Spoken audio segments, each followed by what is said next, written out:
Seriously? Holy crap! Holy crap! Oh my god!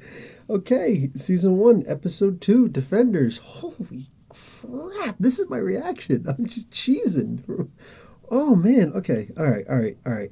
Um, I can't believe we got to go all the way back to the beginning. This feels like it was last season. It was so wow. Okay, the whole Istanbul and Constantinople thing. Alexandra sitting in the restaurant.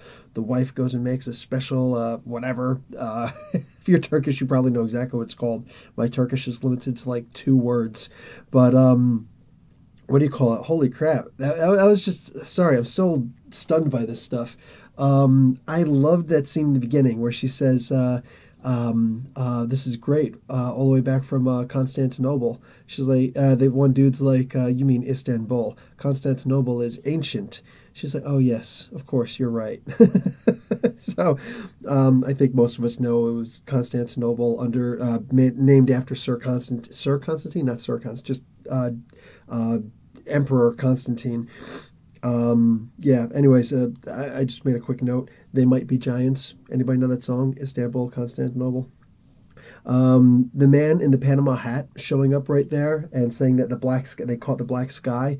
I must have missed the first couple of seconds where it said this was in the past. Well, so that would mean immediately after Daredevil season 2. Sigourney Weaver. First of all, I like the idea they said the last of our resources. Clearly, to make the last of their resources is not meaning the last of their money. Not even close. They mean the last of the resources in order to bring someone back from the dead. Interesting. So that means that they're probably not going to be able to bring anybody else back from the dead. Really weird. I don't know why you would lose resources like that. They're the Hand. Why can't they just get more resources? Whatever. It's an easy way to just simply say, okay, this is it. It is it for us. Elektra's not coming back once you cut off her head. Anyway, seeing Sigourney, she did a couple of those moves. She got some skills, man. I'm going to give you that. That was cool. She was going one-on-one with Elektra, just, in the very beginning. She wasn't going to continue doing that crap. That's for sure. But 13 minutes was that opening scene. That was amazing. That was like, I'm a guy from the 80s, so I like, those old like Rocky training montages. This wasn't quite the same, but it was close enough. It did me proud.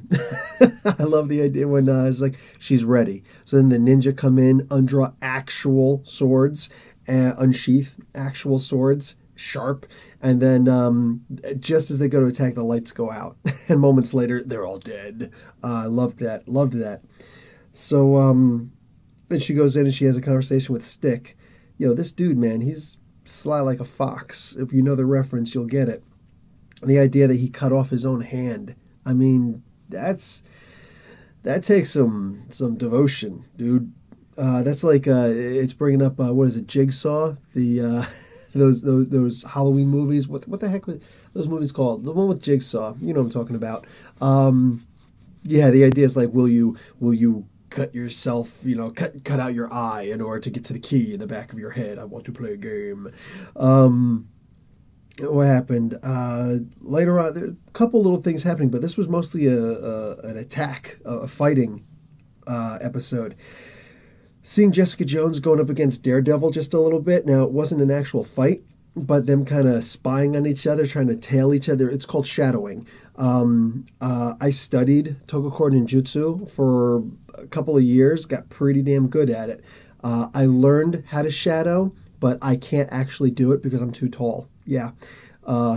There's some things like height doesn't help you with.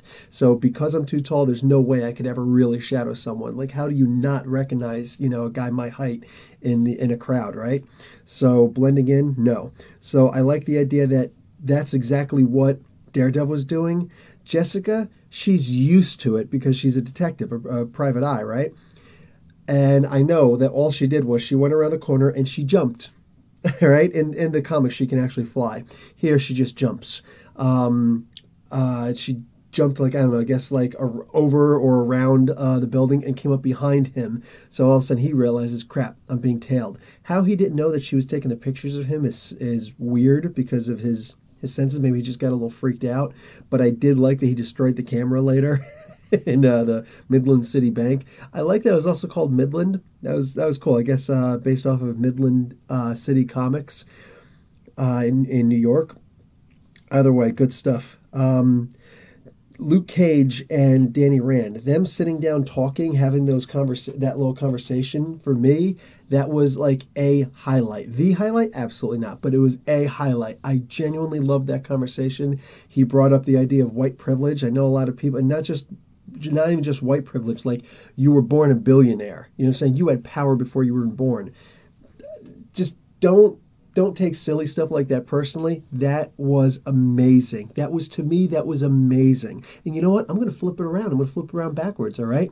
I like I mentioned before, I'm a child of the 80s, okay? And this is the part where I say, I'm going to talk a little bit of, what do you call it? The one part that I didn't really believe so well, the idea that Luke Cage doesn't know what she is.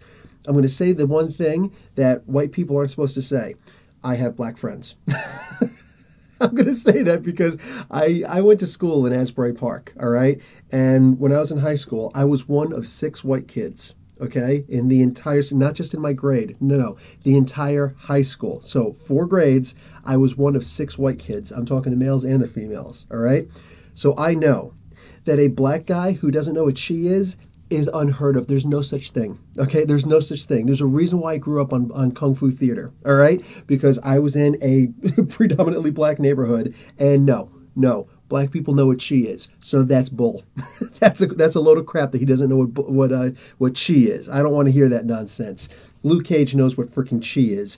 So, but the idea of him talking about he had privilege, I think, was actually great because it did actually get him to think that he doesn't have to go around and punch people in the face to find out what he's looking for. All he's really got to do is make a phone call, and he did, and boom, he's there. He's there before everybody else is, which almost got him killed, but he wouldn't have never gotten there otherwise. So that was really good. And then what did this all lead to? Do I have anything else really quick? I love how they're coming together. It's real enough. I know there's going to be a lot of people like, oh, it's not believable how they can come together like that, blah, blah, blah. Guy with a bulletproof skin and super strong, ridiculously super strong female, guy who can make his fist glow and blow people up and punch through swords. Oh my God, that was so cool. It was in the trailer right now. And a guy with daredevil senses. Sorry, what was not real enough? Just your argument, kabosh. This was really a great episode. This is the one that had the hallway scene. I say it every single time. There's always some kind of a hallway scene. Granted, Daredevil 2 had the staircase scene. That was the hallway scene. But always around this time, you have the hallway scene where they just let loose and just like, oh, wow, oh, the action, oh, 3D. The guy just went right past me.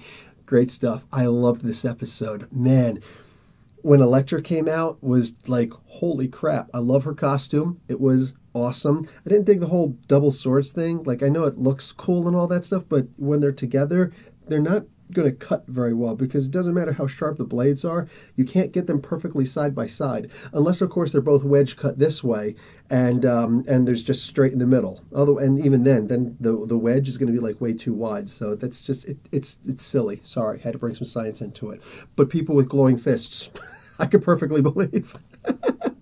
Anyway, I love how this worked. It was amazing seeing these guys fighting like that. It was good. It didn't have to be too much. It was just enough. And I did also like how Daredevil, there's 2 reasons why Daredevil wouldn't have recognized Elektra at all. God forbid, like as late as he did. Even with the senses, she does have a different heartbeat at this point. She died. On top of that, she died. So there's no reason for him to even think, do I recognize her heartbeat and all that stuff and her breathing patterns and things like that. There's no reason for him to think that. So later on, when he does finally recognize her, I was like, wow, I guess they kind of had to because enough people wouldn't have that suspension of disbelief. But no, it's cool. I totally dug it. I was digging a lot. There was that moment of recognition, kind of. You didn't see it in her face, but she hesitated. So how's this going to go? You know what? I'm going to find out. Oh, and while I'm finding out, I'm going to brag a little bit. Oh, yeah, that's right. Roast beef, turkey, and provolone cheese. Do you know how hard it is to find provolone cheese in freaking Toronto area? Like, it's a good thing I'm Italian because I have discipline, and I know. I know how to make people talk. Anyway, guys, that's it for me. I'm going to see you guys in a bit. Professor Bell, Comic Book University, class on hiatus.